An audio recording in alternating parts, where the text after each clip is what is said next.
Вы смотрите новости, в студии Валерия Наумова. Здравствуйте. Главные темы этого утра. Смена руководства на предприятии переработчик. Произошли изменения. Что будет дальше? С сегодняшнего дня школьные транспортные карты заблокированы. Когда восстановится их работа? Центральная библиотека Алданского района открыла свои двери после переформатирования. Расскажем об этом подробнее.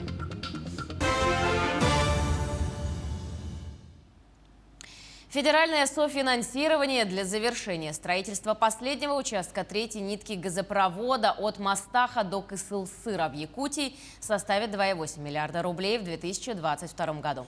Объект протяженностью 84 километра повысит безопасность и надежность газоснабжения и энергоснабжения республики. Его строительство находилось на постоянном контроле главы республики Айсена Николаева и депутата Галины Данчиковой. Для обеспечения бесперебойным и безаварийным газом населения и предприятия республики жизненно необходимо достроить участок от Мастаха до поселка Кызылсыр. В Нерюнгри в муниципальном унитарном предприятии «Переработчик» сменилось руководство. О существующих задачах, перспективах организации и том, что предстоит сделать в ближайшее время, расскажет Ирина Кичигина. МУП «Переработчик» – одно из самых важных стратегических предприятий Нерюнгринского района, которое занимается вывозом мусора. На данный период проблем с вывозом твердых бытовых отходов нет. Вывоз осуществляется 3-4 раза в неделю. Обращений граждан за последние месяцы не поступает. Сейчас на линии работает 13 единиц техники переработчика, которые вывозят твердые бытовые отходы, плюс арендованные машины, которые занимаются вывозом крупногабаритного груза. Что в дальнейшем? Вчера нам уже сообщили, что вышли уже с города Москва 2 новых КАМАЗа боковой загрузки. Сейчас мы ждем еще выход задней загрузки еще одного КАМАЗа. Они прибудут в Нерюнгринский район, ориентировочно где-то к ноябрю. Вот это будет абсолютно новая техника, то есть свежая. Сейчас мы набираем штат водителей, которые будут на них работать. И это уже будет совсем другое качество вывоза, то есть это будет уже чаще. Если говорить о проблемах, которые предстоит решать, это прежде всего взыскание долгов с населения, нехватка кадров, обновление условий работы сотрудников. В перспективе ближайших лет в Нерюнгринском районе начнется сортировка мусора. Несмотря на то, что в целом работа по вывозу мусора налажена, в управляющих компаниях часто грузить строительный мусор приходится женщинам, поэтому у них есть свои пожелания к переработчику. И вот поэтому, чтобы решился этот вопрос по выгрузке этих мешков, которые неподъемные, женщины не подымут их, и чтобы они сами или вывозили его, то, что бывает очень тяжело, очень, не подымут в общем. Но, как пояснили в переработчике, если речь идет о строительных отходах, то это ответственность самих жильцов, которым необходимо самостоятельно обращаться в компанию для предоставления услуги по вывозу промышленных отходов. Ирина Кичигина, Вадим Барашков, Нерюнгри. Инспекторы государственного пожарного надзора МЧС России провели выездную внеплановую проверку Якутского института водного транспорта. По результатам сотрудники чрезвычайного ведомства установили, что ранее выявленные нарушения устранены в полном объеме. Добавим, что сотрудниками МЧС ежегодно проводятся плановые и внеплановые проверки. Так, с начала года проверили 788 учреждений, на которых выявлено свыше 1500 нарушений к требованиям пожарной безопасности, из которых устранено на сегодняшний день около 800. Сегодня нами была проведена выездная внеплановая проверка Якутского института водного транспорта. Мероприятие проводится в целях контроля исполнения ранее выданного предписания о нарушениях требований пожарной безопасности. В рамках проверки нами было уделено особое внимание работоспособности автоматической системы пожарной сигнализации и системы оповещения управления эвакуацией людей при пожаре, а также состояние путей эвакуации и первичных средств пожаротушения. По результатам надзорных мероприятий нами установлено, что ранее выявленные нарушения устранены в полном объеме. В Центральном округе столицы открыли еще одну теплую остановку. В суровых зимних условиях Якутии такие остановки необходимы для горожан, пользующихся общественным транспортом. Следуя межмуниципальным соглашениям, теплые остановки передадут улусам, которые начнут в городе реализовывать свою продукцию. Подробности в сюжете Ульяны Шагиной. Теплые остановки действительно являются необходимостью для горожан в холодное время года. Так что теперь на остановке сельскохозяйственный техникум на улице Пояркова горожане будут в комфортных условиях ожидать свою маршрутку. Удобно, конечно. Самое удобное, у нас зима скоро начнется. Поэтому такая остановка удобно, конечно. Помимо ожидания автобусов в тепле, здесь же можно приобрести местную продукцию Анабарского района. Это стало возможным благодаря сотрудничеству городского округа с муниципальными образованиями. Первое соглашение с окружной администрацией в этом году подписали. Там в этом соглашении были включены мероприятия не только в сельском хозяйстве, а также в экономике, благоустройстве, жилищно-коммунальном хозяйстве. Можно сказать, за это короткое время между нами уже и установилась крепкая связь. В рамках договора анабарцы будут ухаживать как за самой остановкой, так и за ее территорией. Ну и, конечно, предлагать населению свою свежую и вкусную продукцию. Мы предлагаем свою продукцию. Это спинка смукшена, холодного копчения, например. Вот муксун филе в масле. Такое вот тоже делаем. И вот деликатес из оленины, ботор называется. В целях поддержки местных сельхозтоваропроизводителей и обеспечения горожан свежей продукцией Управление сельского хозяйства столицы такие же договора планирует заключить и с другими улусами, которые также будут вести предпринимательскую деятельность в теплой остановке. Крестьянские и фермерские хозяйства получат льготные условия, будут освобождены от арендных платежей, оплачивая только коммуналку. До конца года в Якутске планируется установить 20 теплых остановок. У нас уже на улице Лермонтова работает остановка Намского района, где крестьянские фермерские хозяйства представляют свои продукции уже по своим ценам, без наценки.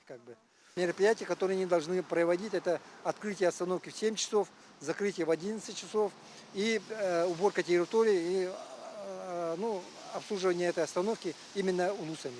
Город же обеспечит остановки мониторами, где будет высвечиваться номер и время прибывающего автобуса, камерой наружного наблюдения для того, чтобы видеть, под каким номером подъехал автобус, рециркулятором, скамейками, пандусом для удобства людей с ограниченными возможностями. Также здесь можно будет бесплатно зарядить свои гаджеты. Ульяна Шагина, Григорий Николаев, Якутск. А между тем, накануне произошло очередное совещание оперативного штаба города Якутска под руководством мэра Евгения Григорьева. Принято решение о приостановке действия школьных транспортных карт со 2 по 8 октября включительно.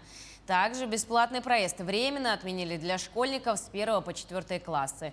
Напомню, в столице в связи с ухудшением эпидобстановки по респираторным инфекциям до 8 октября не посещают школы все ученики. В Якутии открылась регистрация на Всесибирскую олимпиаду школьников, крупнейшую за Уралом предметную олимпиаду для учеников с 7 по 11 класса, увлеченных точными и естественными науками. Победители и призеры заключительного тура олимпиады среди 8-10 классов смогут побывать в летней школе в Новосибирском академгородке и поступить в учебное заведение, входящее в топ-10 лучших школ России. Для участников олимпиады по разным предметам будет открыто более 300 площадок в городах России, а также Казахстана и Узбекистана. В Якутии олимпиадные площадки будут работать в Республиканском лицее-интернате в Якутске, в Вилюйской гимназии и в лицее-интернате Верхневилюйска. К другим темам. Центральная библиотека Алданского района открыла свои двери после переформатирования. Выйти на уровень модульной библиотеки помогло участие в национальном проекте «Культура». Новый облик Некрасовки предстал в плоскости открытого пространства, в котором побывал Руслан Павлов. Галина Очкасова – ровесница Алданской библиотеки. Она до сих пор помнит первую свою книгу, которую взяла в учреждении. Ой, я училась в 3-й школе, и первая книжка у меня была «Мифы». Вот как эти змеи. Там это медуза Горгона с этими змеями. Вместо волос у нее змеи. Это на меня такое впечатление произвело, что я с тех пор стала читательницей. До сих пор читаете? До сих пор. Галина Михайловна стала почетной гостьей на открытии одной из первых в республике модульной библиотеки, которой стала именно Некрасовка. Новый формат библиотека приобрела благодаря участию в национальном проекте «Культура». Библиотеки меняются, идут в ногу со временем. Подспорьем в этом является национальный проект «Культура», в котором мы приняли участие в 2020 году. В 2021 году мы получили финансирование федеральное в размере 10 миллионов рублей. Ну и сегодня вы можете видеть, как преобразилась наша библиотека. Молодежи здесь будет место? Я очень на это надеюсь, что наша библиотека станет центром живого человеческого общения и центром притяжения для молодежи. Дизайнерское решение нового облика Некрасовки лежит в плоскости открытого пространства. Оно позволяет мобильно менять обстановку для проведения тех или иных мероприятий. Сегодня здесь оборудованы зоны тихого чтения, коворкинга, библиокафе, студия звукозаписи, VR-комната, игровая, смарт-лаборатория с 3D-оборудованием и всем, что необходимо для занятий робототехникой. В актовом зале установлен светодиодный экран. Предполагается работа клубов по интересам, где желающие могут поделиться с земляками своими умениями в той или иной сфере. Библиотеки сегодня выходят на конкурентную среду с домами культуры, с театрами. Они превращаются в пространство для общения. Человек же что-то какое, оно не любит только быть одиночеством. Одиноким, одним. И общение – это главная суть того, что мы называемся человеком. И сегодня библиотеки становятся пространством для общения. В свои 85 библиотека видит перспективы дальнейшего развития в сочетании современных технологий, информационных форм и методов работы с традициями прошлого. Библиотека открыта обществу и стремится к тому, чтобы быть привлекательной для самых разных людей, удовлетворяя разнообразные потребности своих читателей, оставаться для них источником знаний и информации, местом духовного, интеллектуального и человеческого общения.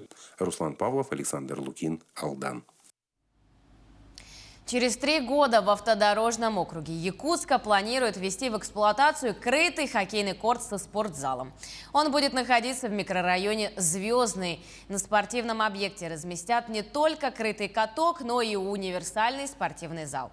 Ранее сообщалось, что в микрорайоне Звездный в 2022 году ведут первые 7 жилых домов. Через год еще 12 и детский сад. А в 2024 году крытый каток со спортзалом и школу. Далее будут построены 36 таунхаусов, 2-е детсад и школа, поликлиника и пожарное депо. Цель проекта – удовлетворить спрос на жилье, уменьшить себестоимость строительства и снизить цену квадратного метра для покупателей. Новый микрорайон в автодорожном округе назван Звездным в честь героев авиации и космоса.